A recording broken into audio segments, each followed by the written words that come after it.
नमस्ते बच्चों।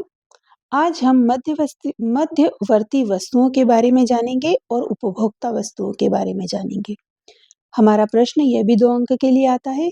मध्यवर्ती वस्तुएं किसे कहते हैं? मध्यवर्ती, जैसा कि हमको नाम से समझ में आ रहा है, ये किसी भी नई वस्तु के उत्पादन में मध्य में उपयोग होने वाली वस्तुएं होती हैं। ये उत्पादन प्रक्रिया में उपयोग होती हैं, जो कच्चे माल की तरह उसमें उपयोग की जाती है। जैसे हम कपड़ा बनाते हैं, तो कपड़ा बनाने के लिए हमें कपास की जरूरत होती है। इस कपास की सहायता से हम धागा बनाते हैं और धागे से फिर हम कपड़े का निर्माण करते हैं। तो ये कपास एक मध्यवर्ती वस्तु है क्योंकि ये कच्चे माल की तरह उपयोग हुई है। मध्यवर्ती वस्तुओं में वास्तव में मध्यवर्ती वस्तुएं वो वस्तुएं होती हैं जब हम उत्पादन प्रक्रिया में जो कच्चा माल उपयोग किया है, उसका स्वरूप, उसका रूप, उसका गुण सभी कुछ परिवर्तित होकर एक नई वस्तु बनती है और इस नई वस्तु के उपयोग पुरानी वस्तु से अलग होते हैं। इस नई वस्तु के गुण पुरानी वस्तु से भिन्न होते हैं।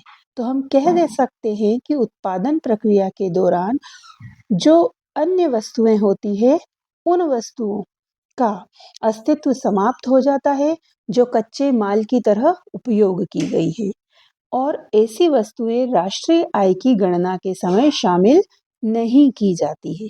उदाहरण के लिए कपड़ा से कपड़ा बनना, लकड़ी से फर्नीचर बनाना।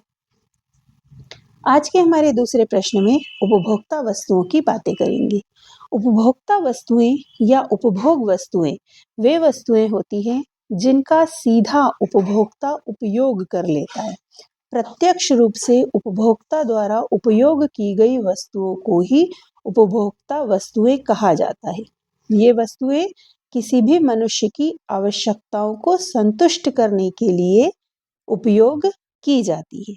हम कह सकते हैं कि ये अंतिम उत्पाद है, क्योंकि जब उपभोक्ता इस वस्तु को क्रय करता है और स्वयं उपयोग करता है, तो इसके बाद इन वस्तुओं का अस्तित्व खत्म हो जाता है।